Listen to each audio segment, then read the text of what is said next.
আপনারা দেখছেন একুশে টেলিভিশন।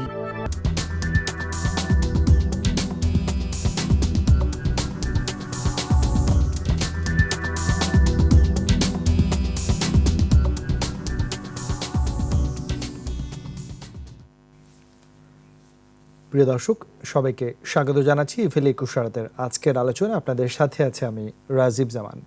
প্রিয় দর্শক, আপনারা জানেন সকলেই আমরা ইভেলি ২১ রাতে সমসাময়িক আলোচিত বিষয়গুলি নিয়ে সবসময় আলোচনা করার চেষ্টা করে থাকি এবং নতুন করে বলার কিছুই নেই। আমরা সকলেই জানি যে সারা বিশ্বের সাথে বাংলাদেশের যে কোভিড-১৯ যে অবস্থান, সেটা আসলে কি পর্যায়ে রয়েছে। প্রতিনিয়তই আক্রান্তের সংখ্যা বাড়ছে, মৃত্যুর সংখ্যা বাড়ছে। স্বাস্থ্যবিধি মেনে সকলকেই একটা কঠোর লকডাউনের পরিপালনের মধ্যে দিয়ে আমাদেরকে যেতে হচ্ছে। তার মধ্য দিয়েই সব কিছু স্বাভাবিক করার চেষ্টা করা হচ্ছে। বিশেষ করে অর্থনীতির দিকে যদি আমরা নজর দিই, এই কোভিড সিচুয়েশনেও কিন্তু বাংলাদেশের অর্থনৈতিক অগ্রগতি বেশ ভালোর দিকেই রয়েছে এবং বাংলাদেশের উদীয়মান অর্থনীতি যেভাবে এগিয়ে যাচ্ছে, সেই অর্থনীতির অগ্রগতির অংশীদার কিন্তু আমাদের দেশের জনগণ, আমাদের দেশের ব্যবসায়ী, আমাদের দেশের যারা প্রবাসী শ্রমিক রয়েছেন, যারা কৃষি অর্থনীতিতে রয়েছেন, সকলেরই অবদান রয়েছে।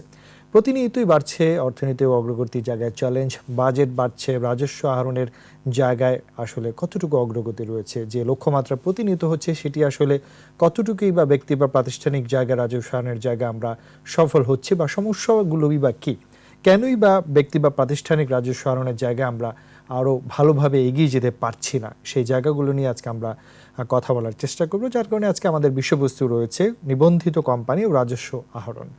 আমরা এই বিষয়গুলো নিয়ে কথা বলার জন্য আজকে আমন্ত্রণ জানিয়েছি। আমাদের সাথে অনলাইনে সংযুক্ত আছেন তিনজন অতিথি। আমাদের সাথে রয়েছেন ডক্টর মোহাম্মদ আব্দুল মজিদ, সাবেক চেয়ারম্যান জাতীয় রাজস্ব বোর্ড। আমাদের সাথে সংযুক্ত আছেন Rizwan Rahman, president Dhaka chamber of commerce and industry. আরও সংযুক্ত আছেন Mohammad Forkan Uddin FCA, managing partner M Rahman and company. তিনজনকেই স্বাগত জানাচ্ছি আমাদের আজকের আলোচনায়। আমি আলোচনা শুরু করতে চাইব আব্দুল মজিদ স্যারের কাছ থেকে। স্যার, সাম্প্রতিক একটি তথ্য গণমাধ্যমে আমরা সকলেই দেখেছি, বিশেষ করে এনবিআর টাস্ক ফোর্সের যে একটি প্রতিবেদন এসছে, আমি সেটি দিয়ে আজকে আলোচনা শুরু করতে চাই। বিশেষ করে আরজেসির যে নিবন্ধিত ১,৭৬,৪০০টি কোম্পানি রয়েছে, যার মধ্যে মাত্র ৭৮,১০৫টি কোম্পানি টিআইএনধারী রয়েছেন। এর মধ্যে রিটার্ন দেওয়ার সংখ্যাটি একেবারেই হতাশাজনক, মাত্র ২৮,০০০, এবং নতুন করে গত এক বছরে প্রায় ৮০,০০০ নতুন কোম্পানির খোঁজ পেয়েছে এনবিআরের এই টাস্ক ফোর্স, যারা আসলে টিআইএনই নেননি। এই যখন অবস্থা, আমরা সবসময় বলি যে আমাদের রাজস্ব আহরণের জায়গাটা বাড়াতে হবে, একই জায়গায় বারবার চাপ না দিয়ে আমরা করের আওতা বাড়াতে চাই, কিন্তু এই যখন অবস্থা, আসলে কিভাবে আর রাজস্ব আহরণের লক্ষ্যমাত্রা আমরা অগ্রগতি আশা করব? ধন্যবাদ। বিষয়টি নিঃসন্দেহে পুষ্টিকর একটা প্রসঙ্গ। গতকাল পত্রিকায় রিপোর্ট বেরিয়েছে বলে নয়, এই বিষয়টা আমরা বেশ কিছুদিন আগের থেকেই, বিশেষ করে যখন এফআরসি যখন গঠিত হচ্ছিল, এফআরএ ফোরকান সাহেব এখানে আছেন, আইসিএবি থেকে আমরা এই বিষয়টা নিয়ে যখন পরীক্ষা করছিলাম, তখনই আমরা লক্ষ্য করেছিলাম যে আরজিএসিতে যে যারা নিবন্ধন নেয়, তাদের প্রতি বছর কিন্তু প্রত্যেক কোম্পানির কিন্তু প্রতি বছর তাদের অডিটেড অ্যাকাউন্টস বা এটা অ্যাকাউন্টস জমা দিতে হয়। এখন দেখা যাচ্ছে যে আরজিএসির যে লোকবল, তাদের পক্ষে এই এত কোম্পানির রিপোর্টগুলো যে পরীক্ষা করে যে কিছু বলা বা কিছু দেখা, সেটা সম্ভব হয় না। এবং সেটার থেকেও আমরা এটাও একটা হিসাব সে সময় দেখিয়েছিলাম যে যত কোম্পানি রেজিস্টার্ড হচ্ছে এবং তার যদি অ্যাকাউন্ট সত্যি যদি করতে হয়, অ্যানুয়াল অডিটেড অ্যাকাউন্ট যদি করতে হয়, তাহলে যত ফান্ড দরকার বাংলাদেশে, আমাদের আইসিএবি যারা মেম্বার আছেন বা আছেন, সেই সংখ্যা দিয়ে কিন্তু এটার সাথে এটা মেলে না। এবং এটাও বোঝা যাচ্ছিল যে এখানে অনেক ভুয়া রিপোর্টই হয়তো হচ্ছে বা ইত্যাদি। এটা গেল একটা দিক। এনবিআর থেকে এর আগেও বা সবসময় চেষ্টা চলেছে করের আওতা বাড়ানোর জন্য, যার জন্য আমরা এফবিসিসিআই এর সাথেও পার্টিসিপেটরি একটা আলোচনায় পর্যালোচনায় ছিলাম, এই অর্থে যে রেগুলেটর গুলো তারাও আমাদেরকে সহায়তা করুন, যে তারা যাদেরকে লাইসেন্স দিচ্ছেন কিংবা অ্যাপেক্স বডি এফবিসিসিআই এর যারা মেম্বার হচ্ছেন বা সারা বাংলাদেশের চেম্বারে যারা মেম্বার হচ্ছেন, তারা সবাই করদাতা কিনা, এই করদাতা হওয়ার ব্যাপারে যদি তারা সকলে যদি সহযোগিতা করেন, তাহলে কিন্তু এদের শনাক্ত করতে আমাদের সমস্যা হয় না। কেননা এটা সম্ভব নয় যে এনবিআর নিজে নিজে এই সকলের পিছনে দৌড়িয়ে দৌড়িয়ে তাদেরকে করদাতা বানাবে। করদাতা বানাবার, করদাতা হওয়ার জন্য কিন্তু একটা চারিদিকের একটা রেগুলেটরি একটা ফ্রেমওয়ার্ক লাগে বা বিষয় লাগে। যেমন ওখানে নিয়মই আছে যে আরজেসিতে যে রেজিস্টার্ড হবে তাকে অবশ্যই করদাতা হতে হবে, তারপরে তার রিপোর্ট থাকতে হবে, তারপরে হবে। এখন এইটা যদি আরজেসি ঠিক মতন না দেখে পারেন বা না দেখতে পারেন বা দেখা না হয়, যদি এটার সাথে এটা যদি লিঙ্ক আপ না হয়, তাহলে তো ওই করদাতার ওই কোম্পানি তারা তো নিজস্ব পক্ষ থেকে কিন্তু আর্জেন্সি ফিল করছে না, বাধ্য হচ্ছে না যে না আমাকে করদাতা হতে হবে, না হলে আমি এই লাইসেন্স পাবো না বা এটা ইত্যাদি। অর্থাৎ কোনো কোনো জায়গায় কিন্তু এই বিষয়টা আর যে যারা রেগুলেটর তাদেরও ঠিক মতন দেখভাল না করার কারণেই কিন্তু এখান থেকে এটা হয়ে যাচ্ছে। আমি একটা অন্যভাবে একটা উদাহরণ দেই যে 2001 সালের দিকে আমরা হঠাৎ করে, আমি তখন বিনিয়োগ বোর্ডের ডাইরেক্টর, হঠাৎ করে দেখলাম যে একটা সাইনবোর্ড বেরিয়েছে, একটা নিউজ বেরিয়েছে যে ওসমানী উদ্যানের ভিতরে একটা কোম্পানি হয়েছে, তাকে আমরা লাইসেন্স দিয়েছি বিনিয়োগ বোর্ড থেকে, তাকে বিনিয়োগ বোর্ডের থেকে আমরা তাকে লাইসেন্স দিয়েছি, কিন্তু সেই জায়গাটা হচ্ছে ওসমানী উদ্যানের ভিতরে, অর্থাৎ সেই নবাবদের সেই জায়গার ভিতরে। কিভাবে দিলাম? এই প্রশ্ন যখন উঠলো তখন আমাদের তৎকালীন চেয়ারম্যান মহোদয় মোকাম্মেল হক সাহেব বললেন, কবে দেখা যাবে তোমরা বঙ্গভবনকেও একটা কোম্পানি রেজিস্ট্রেশন দিয়ে দিয়েছো, যে কেউ যদি দাগ নম্বর আইনে বলে যে আমি এইখানে একটা রেজিস্ট্রেশন করছি চাচ্ছি, তো দেখা যায় আমি দিয়ে দেবো, জমিটা দেখা যাচ্ছে আসলে বঙ্গভবনে। তারপরের থেকে আমরা একটা চেষ্টা করলাম যে এরপরের থেকে কেউ যদি রেজিস্ট্রেশন চায়, আমরা একটা ফিজিক্যাল ভেরিফিকেশন করে দেখবো যে যে জায়গায় চাচ্ছে যা যেটা সেটা কতটা ঠিক। এই কথাটাও কিন্তু আমাদের আরজেসি বা যেখান থেকে লাইসেন্স দেওয়া হচ্ছে সেখানে কিন্তু নতুন নতুন বেশ কিছু পরীক্ষা নিরীক্ষার পদ্ধতি প্রয়োগ করা হয়েছে বা শুরু করা হয়েছে, যার জন্যই আপনারা ওই রিপোর্টের ভিতরে দেখেছেন যে প্রচুর ল ফার্ম গড়ে উঠেছে এবং তারাই এইগুলো হেল্প করে। এখন আরজেসি গেলে বলে যে আপনার এই এত কাগজপত্র এত বিষয় কি করবেন, আমরা এরকম কনসালটেন্ট আছে, কনসালটেন্টের সাথে যোগাযোগ করেন, কনসালটেন্ট সব ঠিক করে নেবে, অর্থাৎ সেই লিয়াজও মেনটেন করে সে এটা করে। আমাদের বিনিয়োগ বোর্ডেও একসময় এরকমও ছিল যে বিনিয়োগ বোর্ডে কেউ যখন নতুন কেউ একটা ইনভেস্টর ঢুকতো লিগ থেকে যেই নামছে, সেই আমাদের ওই অফিসের কিছু লোক দিয়ে বলতো যে কাগজপত্র আমার কাছে দিয়ে যান আর আপনার সিলটাও দিয়ে যান, কারণ আমাদের এই ডাইরেক্টর যদি কোনো কোয়ারি করে আমরাই উত্তর দিয়ে এটা ঠিক করে দেব। অর্থাৎ এই ধরনের একটা সাবকন্ট্রাক্টিং একটা সিস্টেমের ভিতরে চলে গেছে। এবং গত কয়েক বছর যাবত কিন্তু একটি বিশেষ এজেন্সিও কিন্তু একটা পরীক্ষা করে রিপোর্ট দেয়, সেই রিপোর্ট হারা ছাড়া, সেইটা রিপোর্ট ছাড়া কিন্তু এই রেজিস্ট্রেশন হয় না। সেক্ষেত্রে আমি পরের বিষয়টা পরে আসছি, সেই ক্ষেত্রে দেখা যাচ্ছে যে রেজিস্ট্রেশন মানুষ সহজে পাচ্ছে, পেয়ে যাচ্ছে। তো যাদের ধরার জন্য রেজিস্ট্রেশনের হয়তো কঠিন আইন করা হচ্ছে, সেই ধরার কাজটা দেখা যাচ্ছে যে অন্যভাবে ম্যানেজ করে সেটাকে সেই কাজ হয়ে যাচ্ছে। তাহলে এখন এখানে দুইটা জিনিস এসে যাচ্ছে, একটা হচ্ছে রেজিস্ট্রেশন হওয়ার সময় তাকে ঠিক মতন পরীক্ষা করা হচ্ছে না যে সে সত্যি করদাতা যোগ্য কিনা, দ্বিতীয়ত হচ্ছে পরবর্তী বছরে তার যে অডিটেড অ্যাকাউন্টসটা জমা দেওয়া হচ্ছে আরজেসিতে কেন জমা দিতে হয়, জমা দিতে হয় এই জন্যই যে সেটা তারা পরীক্ষা করে দেখবেন এই কোম্পানিটা ঠিক মতন চলছে কিনা। এখন সেই পরীক্ষাটা তারা হয়তো করতে পারছেন না বা করছেন না ইত্যাদি, এর কারণেই দেখা যাচ্ছে যে এনবিআর এ তারা কর দিচ্ছেন না বা কর না দেওয়া লোকের আছে। এখন এনবিআর গত বছর এটা স্পেশাল করেছে, তারা আরো কিছু করছে, তারা ঢাকা সিটি কর্পোরেশনের সাথেও করছে যে তাদের হোল্ডিং ট্যাক্স যারা দেয় সেই সব হোল্ডিং ট্যাক্স ওনারা সেই সব বাড়ি আমাদের করের আওতায় আছে কিনা এটা দেখার ব্যাপার আছে। এইগুলো এই ধরনের বিশেষ বিশেষ টাস্ক ফোর্স কাজ হচ্ছে এবং এই ক্ষেত্রেই আইসিএবির সাথেও এনবিআর একটা কোঅপারেটিভ একটা ইয়েতে আন্ডারস্ট্যান্ডিং আসছে যে যাতে এইগুলো ঠিক মতন অডিট হয় এবং দেখভাল হয়। আপনার কাছে আসবো আমরা আবারও। আমি একটু Rizwan Rahman, president Dhaka chamber of commerce and industry, তার সাথে একটু আলোচনায় সংযুক্ত হয়েছে। রিজন, আমরা যে পরিসংখ্যান দিয়ে আজকে আলোচনা শুরু করছিলাম যে এই যে এত লক্ষ নিবন্ধিত কোম্পানি কিন্তু এর বিপরীতে মাত্র 28,000 রিটার্ন দিচ্ছে, কিন্তু প্রায় 80,000 কোম্পানি টিএনই নেয়নি। আসলে আরজেসি বা এনবিআর এই জায়গায় আসলে আমরা অনেক এর ঘাড়ে এর দায় এই জায়গাগুলো সবসময় দেখি, আসলে দায়টা কে নেবে? এবং আরও একটি ভয়ঙ্কর তথ্য আমরা দেখছি যে কাউরান বাজারের দুটি ঠিকানায় প্রায় 1400 কোম্পানির নিবন্ধনের ঠিকানা ব্যবহার করা হয়েছে। এই জায়গাগুলো আসলে আপনারা কিভাবে দেখেন ব্যবসায়ী হিসাবে? It is a sign of development and prosperity. এটা বলার পিছনে কারণ হচ্ছে আপনি 20 বছর আগে ভিয়েতনাম সেম অবস্থায় ছিল, এমনকি সিঙ্গাপুর, এবং আজকে দুবাই, সিঙ্গাপুর, কেমেন আইল্যান্ডস, এরকম হাজারে হাজারে কোম্পানি নামকে ওয়াস্তে আছে। এটা সব দেশে আছে, বাংলাদেশেরটা নতুন হচ্ছে, এটা চোখে পড়ছে। হ্যাঁ, আমি বলছি না এটা যা দেশের জন্য খুব ভালো, but it is also a sign towards development. আপনি ইতিমধ্যে যদি দেখেন কোম্পানি খুলে কি কারণে, আমরা আগে এই কথাটা একটু ক্লিয়ার করে নিই। কোম্পানি খুলে প্রথমত হচ্ছে যে ব্যক্তিগত ঋণের চেয়ে কোম্পানি ঋণের পরিমাণ, মানে ঋণের হারটা একটু কম, নাম্বার ওয়ান, সুদের হারটা কম। তারপর হচ্ছে ঋণের পরিমাণটা আপনি বেশি পাচ্ছেন। কিছুদিন আগেই 20 লক্ষ টাকা এখন পার্সোনাল লোনের লিমিট হলো, এর আগে 10 লক্ষ টাকা ছিল, তার আগে আরো কম ছিল। কিন্তু কোম্পানির ক্ষেত্রে আপনি আরো অনেক বেশি টাকা নিতে পারছেন এবং কম সুদে পাচ্ছেন।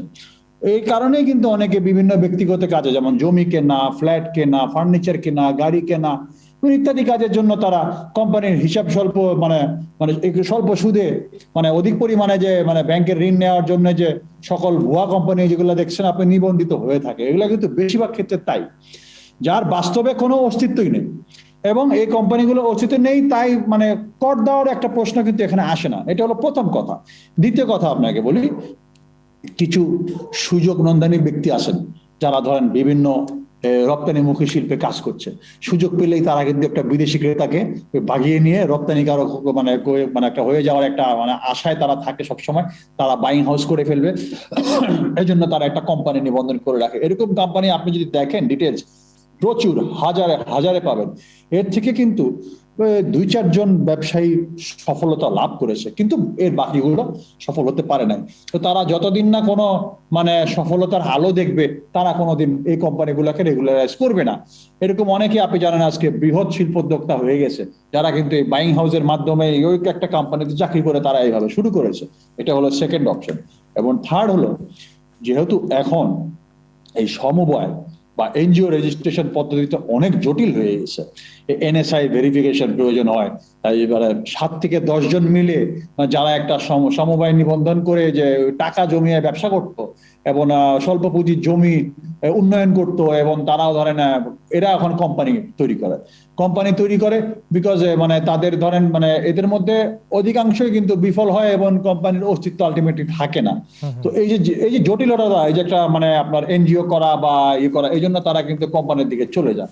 এই তিনটা আমি ব্যক্তিগতভাবে দেখছি যে মূল কারণ যে এতগুলো কোম্পানি কেন তৈরি হচ্ছে। একটা হলো যে কস্ট অফ ফাইন্যান্সিংটা অ্যাক্সেস পাওয়ার জন্য, আরেকটা হলো যে আপনার ধরনের যে মানে গার্মেন্টস থেকে চাকরি করে, বাইং হাউস থেকে সৃষ্টি করে, বায়ার নিয়ে ভেঙে নিজে ফ্যাক্টরি করে ফেলা, এরকম অনেক সাকসেস স্টোরি বাংলাদেশে আছে। কিন্তু এগুলো কিন্তু এসব কোম্পানির মধ্যে হয় এবং আপনি দেখবেন প্রচুর আছে।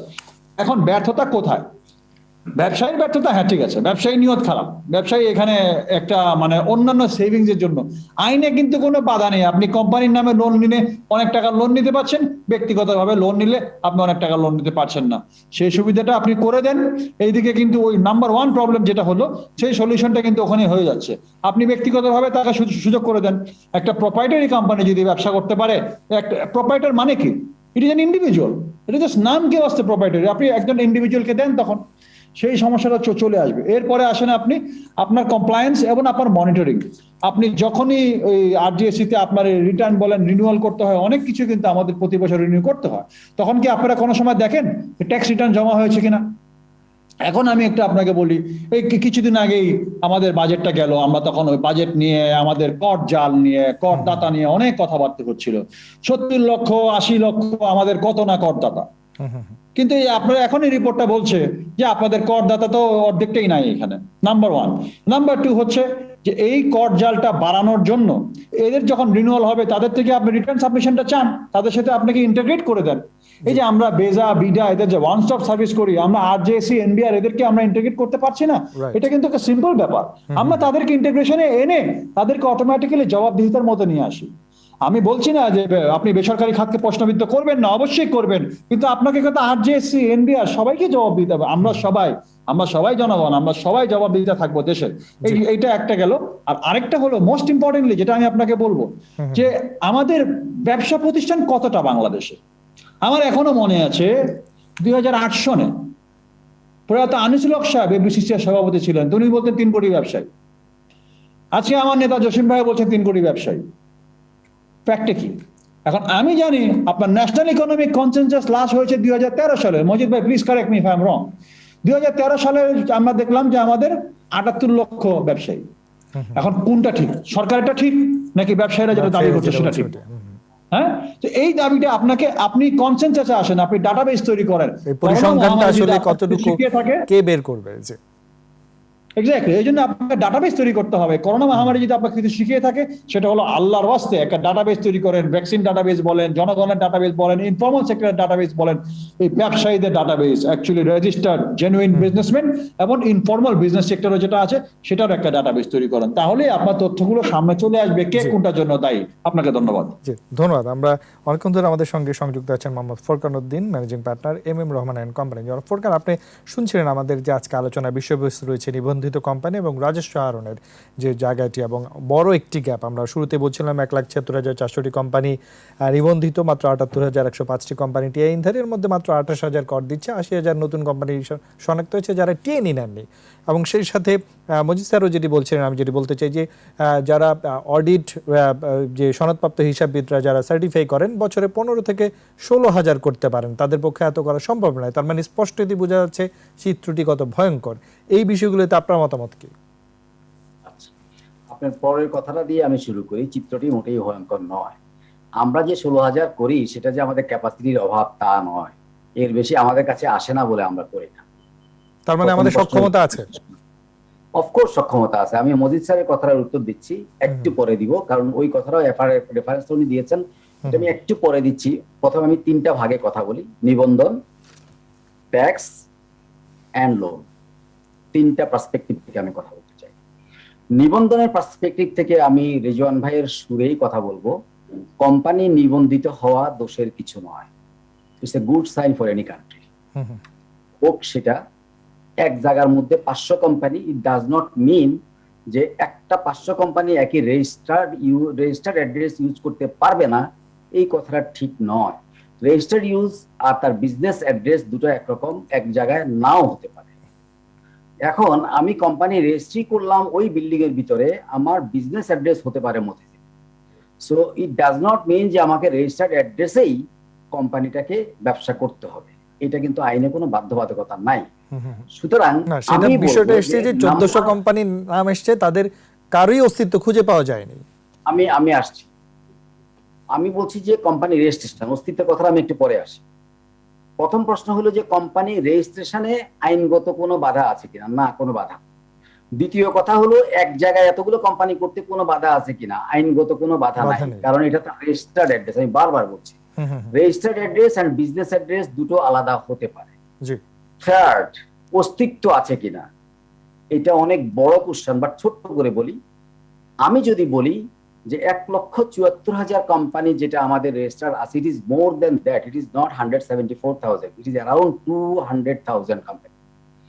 সো এই যে কোম্পানিগুলো হয়েছে তার মধ্যে আপনি দেখবেন যখন সরকার ব্যাংকের লাইসেন্স দিবে তখন ব্যাংকের ছাতার মতো কতগুলো কোম্পানি হয়েছে, যখন ইন্স্যুরেন্সের লাইসেন্স দিবে তখন ব্যাংকের ছাতার মধ্যে কিছু কোম্পানি হয়েছে, যখন মিউচুয়াল ফান্ডের লাইসেন্স দিবে তখন ব্যাংকের ছাতার মধ্যে কিছু কোম্পানি হয়েছে, যখন মার্চেন্ট ব্যাংকের লাইসেন্স দিবে তখন ব্যাংকের ছাতার মধ্যে কিছু কোম্পানি হয়েছে। অর্থাৎ রেগুলেটরি অব্লিগেশনের জন্য কোম্পানি ছাড়া আপনি লাইসেন্সের জন্য অ্যাপ্লাই করতে পারবেন না, এই পার্সপেক্টিভ থেকে বেশ কিছু কোম্পানি হয়েছে। নাম্বার 1, এদের সংখ্যা নেহাত কম নয়।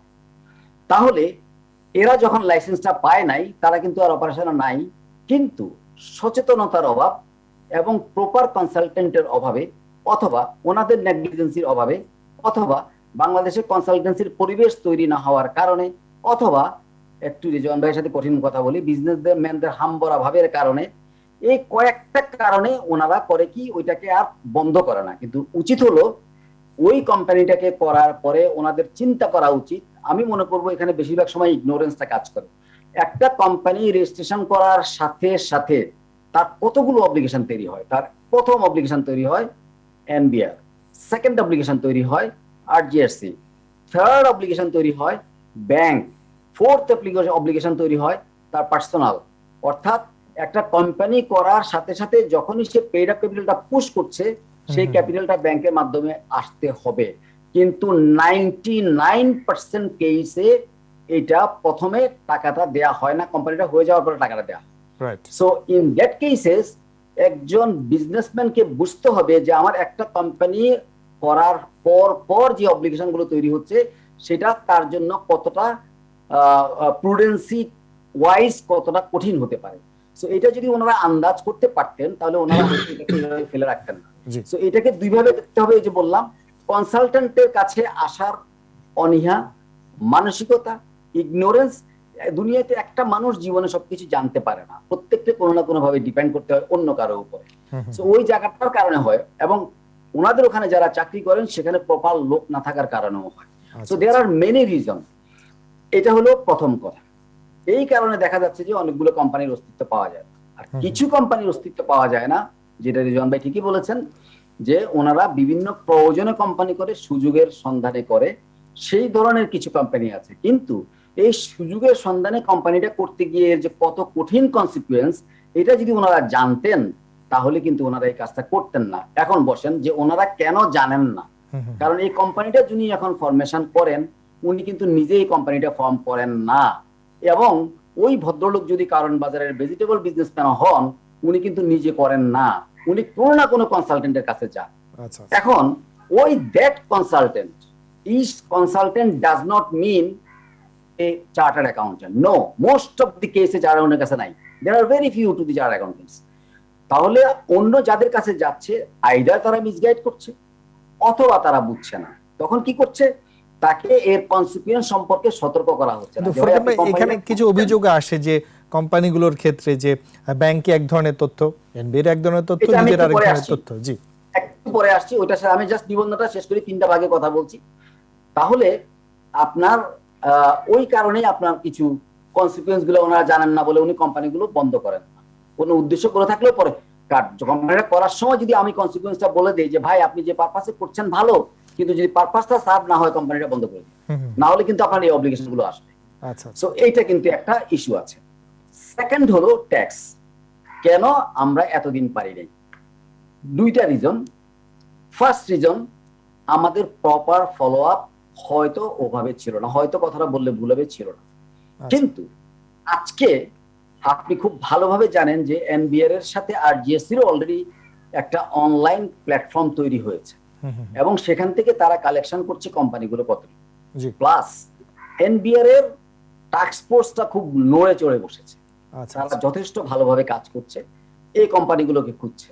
এখন এই খোঁজার কারণে আপনি দেখবেন, যেটা আবার রিজন ভাইয়ের ভাষায় বলি, নাম সর্বস্ব কোম্পানি পাবেন বহু। এখন পেলেও তো কিছু করার নাই, দ্যাট ইজ ল, আপনাকে ট্যাক্স রিটার্ন দিতে হবে, আদারওয়াইজ আপনি এটাকে ডিজলভ করেন। আপনি ডিজলভ করবেন না, কোম্পানি লাইভ রাখবেন, ট্যাক্স রিটার্ন দিবেন না, এটা হতে পারে না। এই জায়গা থেকে বেরিয়ে আসতে হবে। ইজিলি ডিজলভ করতে পারেন। কোম্পানি আইনে পরিষ্কার করে 2টা প্রভিশন আছে, যে ম্যান্ডেটরি ডিজলিউশন বাই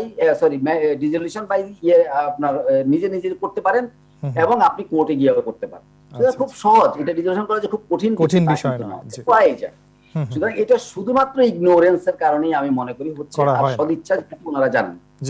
এখানে ব্যবসায়ীদেরকে হেল্প করতে হবে, যাদের কাছে গিয়ে কোম্পানিটা করছে ওনারা প্রপার লোকের কাছে আসতে হবে যারা করতে চান।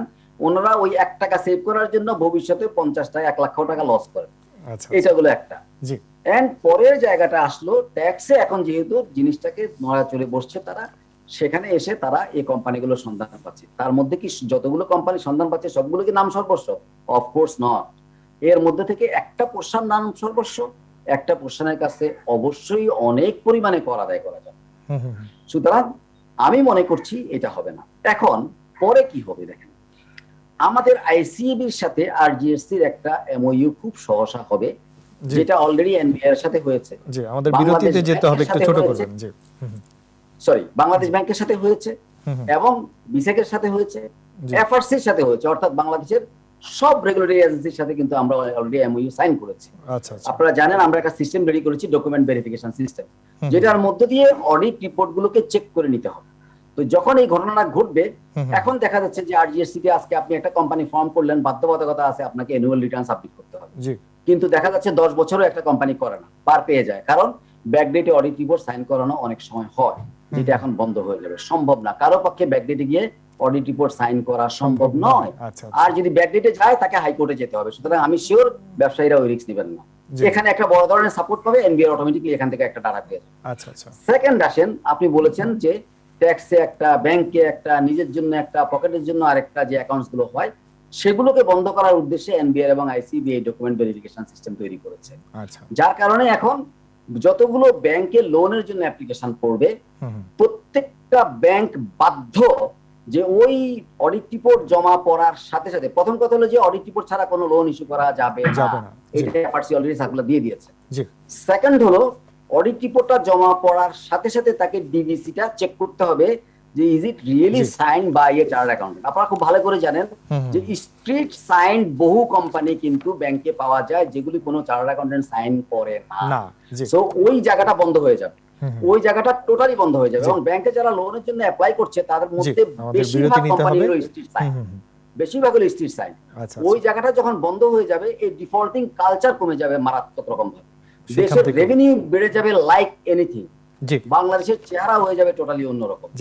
এই জায়গাটাতে আইসিবি এবং এনবিআর খুব ভালোভাবে কাজ করছে। বাংলাদেশ ব্যাংক যোগ দিয়েছে, Bangladesh bank already circular issue করে দিয়েছে এবং সেখানে যখন এই ডিভিসিটা দেখবে তখন এনবিআর একই ডিভিসি দেখবে, সমস্যাগুলো অনেকটাই সমাধানের দিকে যাবে। জি, আমরা একটা ছোট্ট বিরতি নিতে চাই, সাইন করার কোনো সুযোগ থাকছে না। জি, ধন্যবাদ তিনজনকে। আমরা একটা ছোট্ট বিরতি নিয়ে নিই, তারপর আপনাদের সঙ্গে আবার আলোচনায় ফিরে আসছি।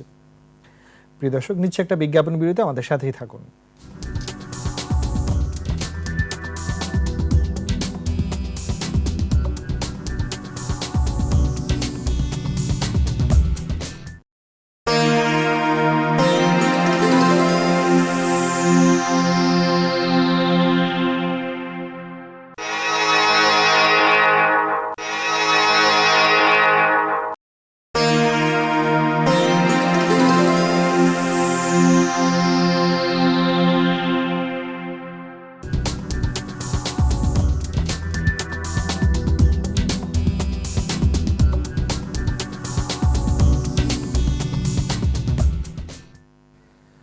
প্রিয় দর্শক, আবার সবাইকে স্বাগত জানাচ্ছি ইফেল 21 রাতের আজকের আলোচনা। আমরা বিরতির আগে মূলত কথা বলছিলাম অর্থনৈতিক অগ্রগতির সাথে সাথে আমাদের রাজস্ব আহরণের জায়গাটায় অগ্রগতিতে কি করণীয়, সমস্যাগুলি বা কি, কেনই বা আমরা করের জায়গাটা বাড়াতে পারছি না, আওতা বাড়াতে পারছি না, সেই জায়গাগুলো নিয়ে কথা বলছিলাম। আবারও আমরা আলোচনায় ফিরতে চাই ডক্টর মোহাম্মদ আব্দুল মজিদ, সাবেক চেয়ারম্যান জাতীয় রাজস্ব বোর্ড, তার কাছে।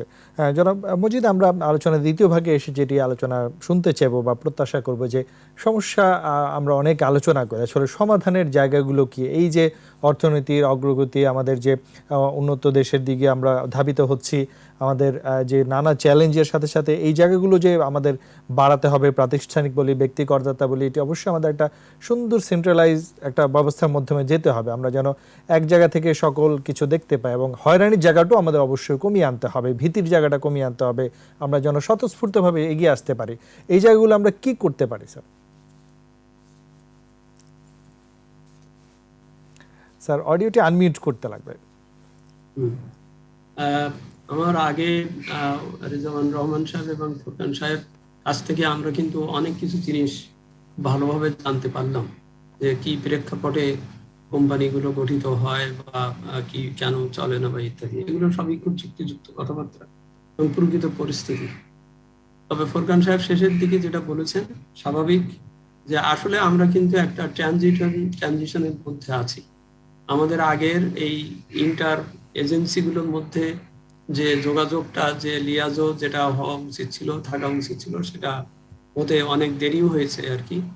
এখন আরজিএসির সাথে এনবিআর এর সাথে আইসিবির সাথে আরজিএসি বা এই যে প্ল্যাটফর্মগুলো তৈরি হচ্ছে, অনলাইনিং প্ল্যাটফর্ম তৈরি হচ্ছে, এগুলো থেকেই একটা পরিস্থিতির উদ্ভব হবে এবং মনিটরিং বিষয়গুলো সহজ হবে। এবং আশা করি যে কোম্পানিগুলোরও যেটা ফুরকান সাহেব স্পষ্ট করেছেন, তাদের কিন্তু নিজস্ব অভিজ্ঞতার ব্যাপারটা, তাদের ভালো অ্যাডভাইস হওয়ার ব্যাপারটাও কিন্তু আসলে দেখা হয়নি বা দেখা যায়নি। সুতরাং এই জিনিসগুলোকে যখন পরস্পরের মধ্যে উপলব্ধির আওতায় আনা যাবে, ব্যাপারগুলো বোঝা যাবে, তখন এই পরিস্থিতির থেকে অনেকটা উত্তরণ সম্ভব হবে। হ্যাঁ, তবে সেটা একদিনে বা সহজে হবে না, এটা ঠিক। কারণ এই প্ল্যাটফর্মগুলোকে একত্রে করে তারপরে সেগুলোকে ফর্মালাইজড করা, এবং এর জন্য অনলাইনিং এর যে ব্যাপারগুলো সেগুলোকে আরো দ্রুত কার্যকরভাবে এগিয়ে নিয়ে যেতে পারা, এবং পারস্পরিক সহযোগিতা এজেন্সিগুলোর মধ্যে যদি তথ্য আদান প্রদানের সহযোগিতা করা, চেক করার ব্যবস্থাটা যদি দেখা। যেমন এক পর্যায়ে এনবিআর এ আমরা ভেবেছিলাম যে BTIN আর কি, অর্থাৎ BIN ইনকাম ট্যাক্সের 10টা 10 ডিজিট TIN আর 4-5টা হচ্ছে ভ্যাটের, এই দুটোকে যদি একসাথে করতে পারতাম তাহলে দেখা যেত একটা জায়গায় টিপলে আমি বুঝতে পারতাম যে এই কোম্পানির ভ্যাটের পরিস্থিতি কি, এই কোম্পানির ট্যাক্সের পরিস্থিতি কি। তো এ ধরনের বিষয় বেশ কিছুদিন করা গেছে, কিন্তু সেখানেও আবার নানান ধরনের পদ্ধতিগত জটিলতার সমস্যা দেখা দিয়েছে, সেগুলো দেখা যেত। সুতরাং এখানেও এই যে ইন্টার এজেন্সির মধ্যে তথ্য বিনিময়ের যে সুযোগটা, এটা মানে যথাযথভাবে কাজ করলে তাহলে এই পরিস্থিতির অনেক উন্নতি হবে।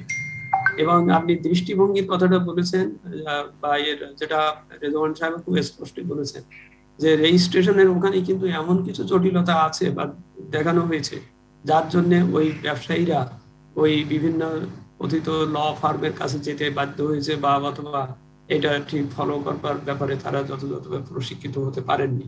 একই অবস্থা কিন্তু আমি করের ক্ষেত্রেও বলতে পারি, এনবিআর এর পক্ষ থেকেও বলতে পারি। সেটা হচ্ছে যে কর দেওয়ার ব্যাপারে একটা স্বতঃপ্রণোদিত পরিস্থিতি তৈরি হওয়া দরকার।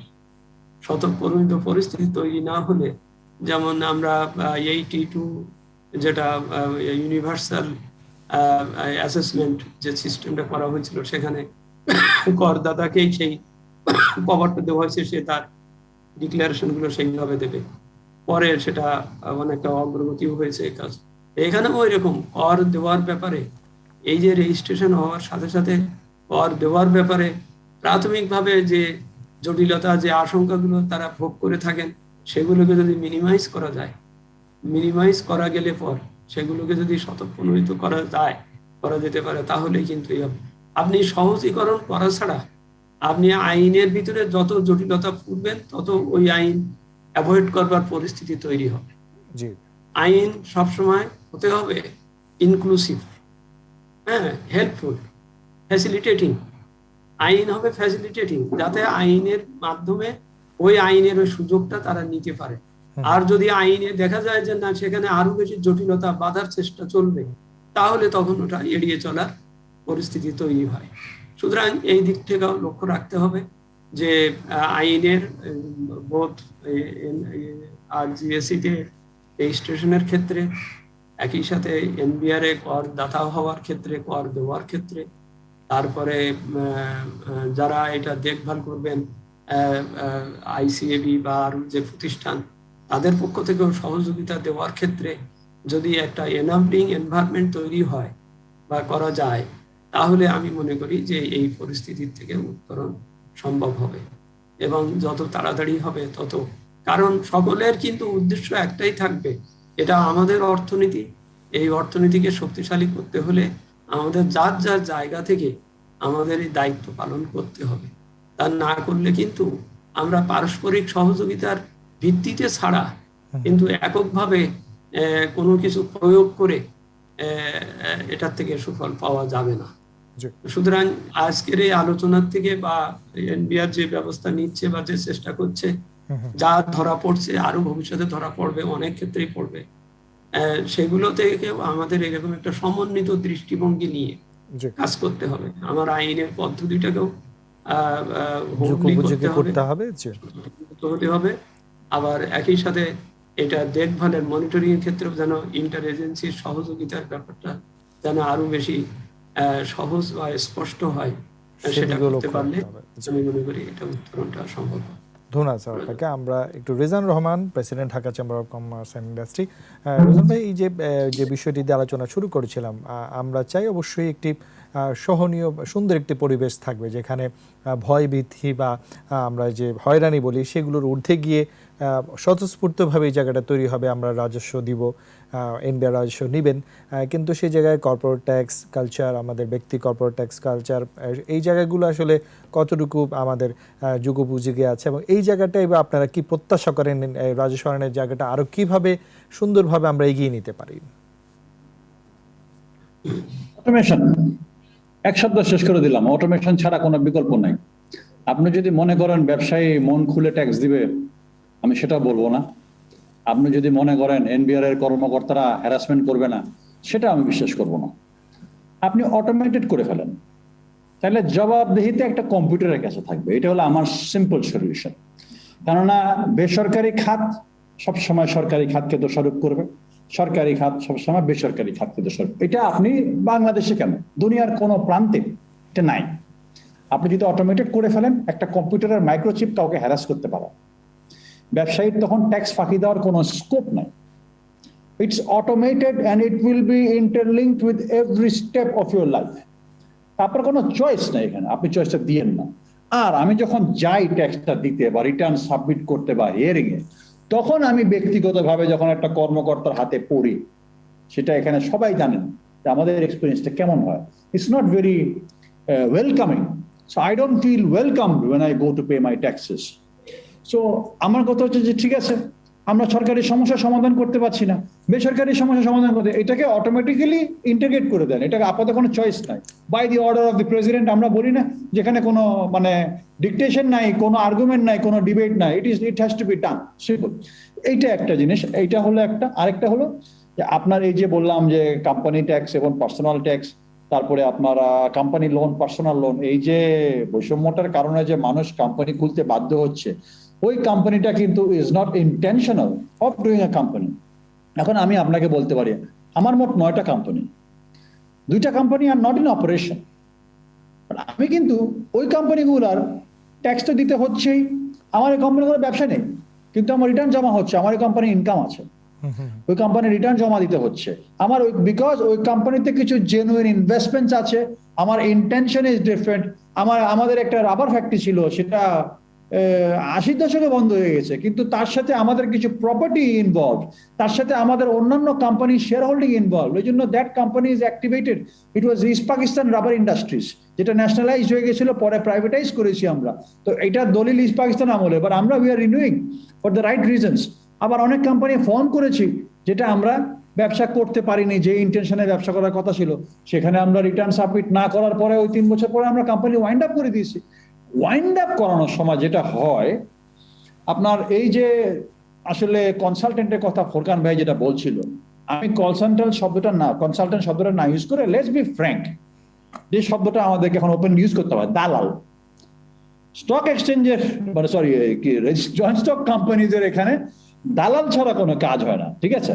কোনো ভদ্রলোক যখন কোম্পানি খুলতে যায়, ওখানে এমন দালালি হয়, এটা দালাল ছাড়া সম্ভব না। প্রত্যেকটা কোম্পানির, আনলেস আপনার নিজস্ব কোম্পানির যেসব লোকরা কোম্পানি খুলতে এক্সপার্ট, তারাও কিন্তু এখন দালাল হয়ে গেছে, তারা জানে কি করতে হয় কোন জায়গায়।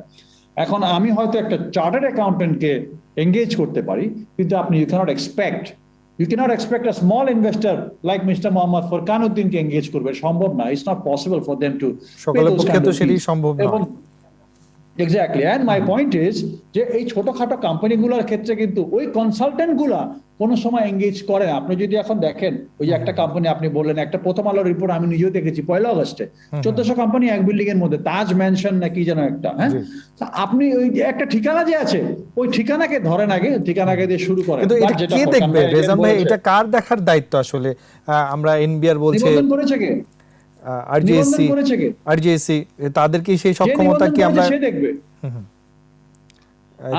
আমি রাজীব ভাই, আমি পারমিশন দেন, আপনি পারমিশন দেন, মজিদ ভাই পারমিশন দেন, ফোরকান ভাই পারমিশন দেন, যে নিবন্ধন করেছে তাকে বলেন। কিন্তু তারা যে সহজ কথাটা বলে দেয়, আমাদের সেই লোকবল নেই, সেটি আসলে আমরা কতদিন আর এই কথাটা শুনবো? আমরা সেখান থেকে কি আমাদের উত্তরণের প্রয়োজন? আমরা তো কিছুদিন আগে শুনলাম 7 দিন ধরে আরজিএসসি তে বিদ্যুৎ নাই, বিকজ ওনারা নাকি বিদ্যুতের বিল দেয় না।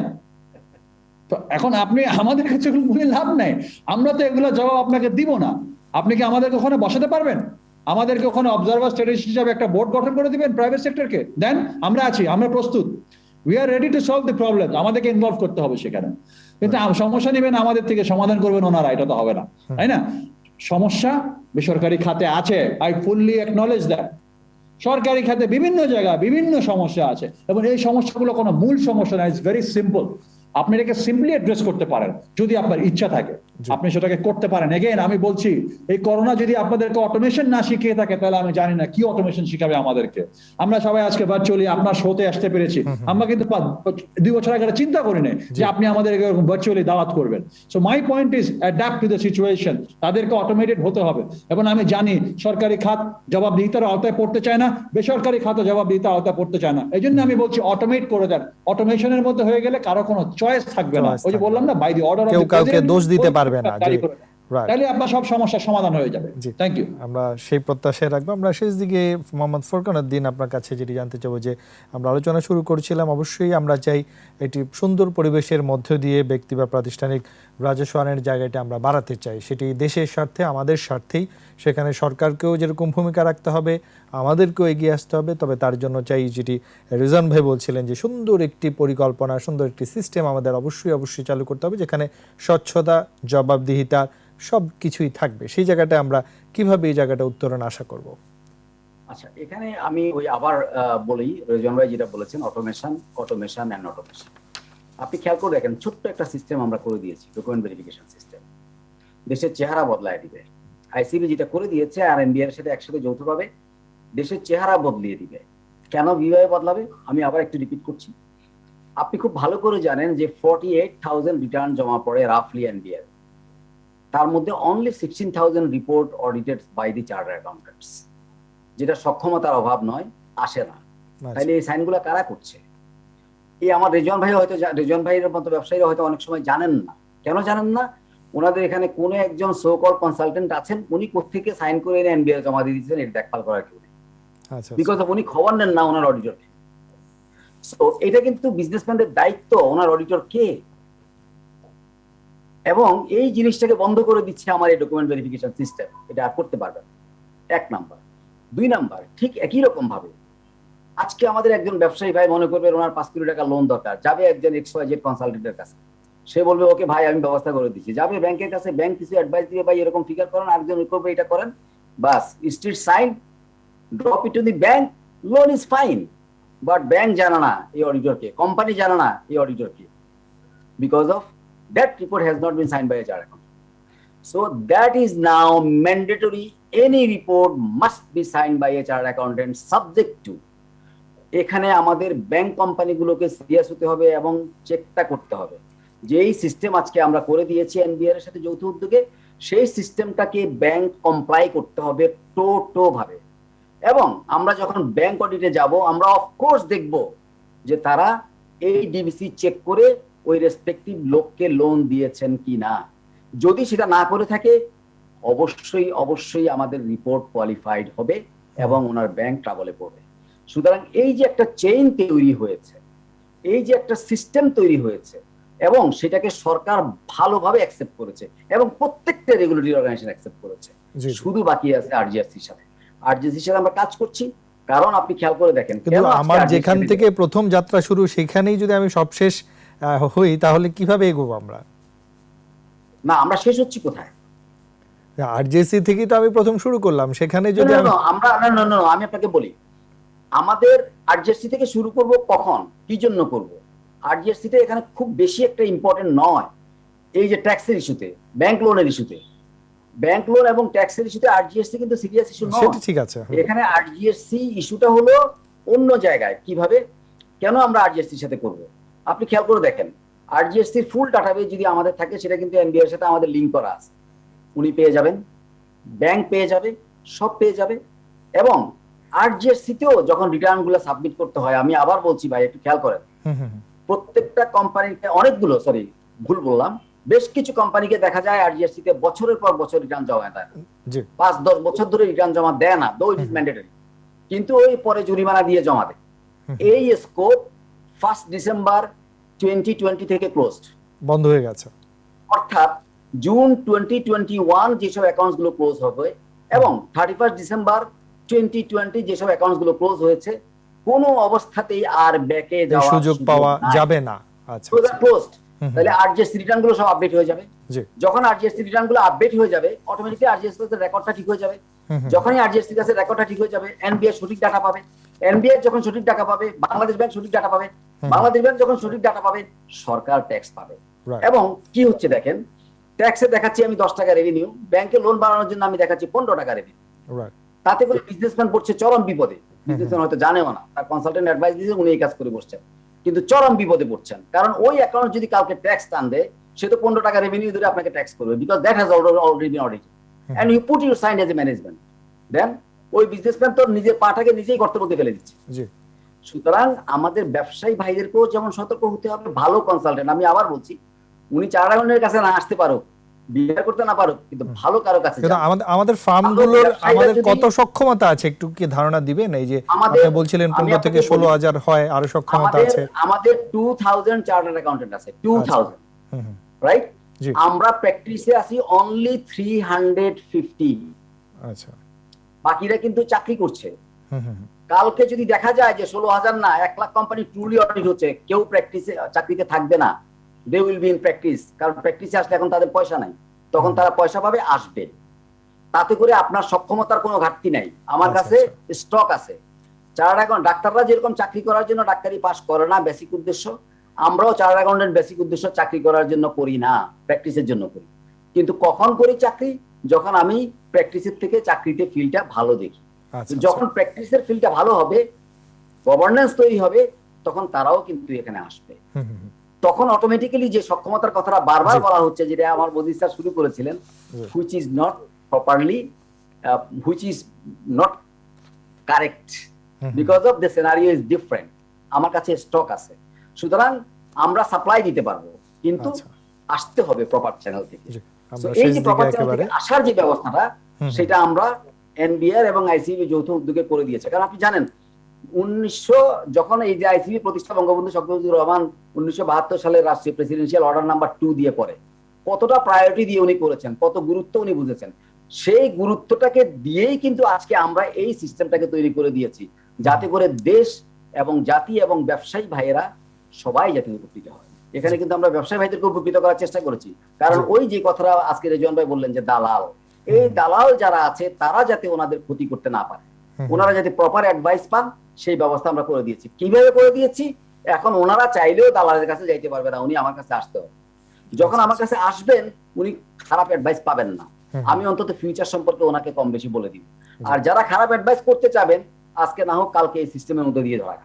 জি, থ্যাংক ইউ। জি, আমরা সে প্রত্যাশা রাখছি। অবশ্যই আমাদের যে অর্থনৈতিক অগ্রগতির অগ্রযাত্রা অব্যাহত থাকবে। আমরা নানা সমস্যার মোকাবেলা করেই যেভাবে বাংলাদেশ এগিয়ে যাচ্ছে সেভাবে অবশ্যই যাব। তবে তার সাথে সাথে সরকারের অগ্রগতিতে আমাদের ব্যবসায়ী ভাইরা যেভাবে এগিয়ে এসছেন, আমরা ব্যক্তি জনগণ ভেবে এগিয়ে এসছি, সকলেও আমরা এগিয়ে আসবো। তবে সুন্দর একটি স্বচ্ছতা, জবাবদিহিতা, একটি নতুনভাবে আমরা যেন সে জায়গাটায় রাজস্ব আইনের জায়গাটা বাড়াতে পারি, কেউ যেন হয়রানির শিকার না হন, ভয়ভীতি যেন না থাকে, আমরা যেন স্বতঃস্ফূর্তভাবে এই জায়গাগুলো আসতে পারি, সেই জায়গাটা সকলেই নজর দিব, সেই প্রত্যাশা রাখছি। আজকে আলোচনা শেষ করছি। ধন্যবাদ ডক্টর মোহাম্মদ আব্দুল মজিদ, ধন্যবাদ রিজানুর রহমান, ধন্যবাদ মোহাম্মদ ফোরকান উদ্দিন এফসিআই। প্রিয় দর্শক, একুশে রাতের আজকের আলোচনা এখানেই শেষ করছি। শুভরাত্রি।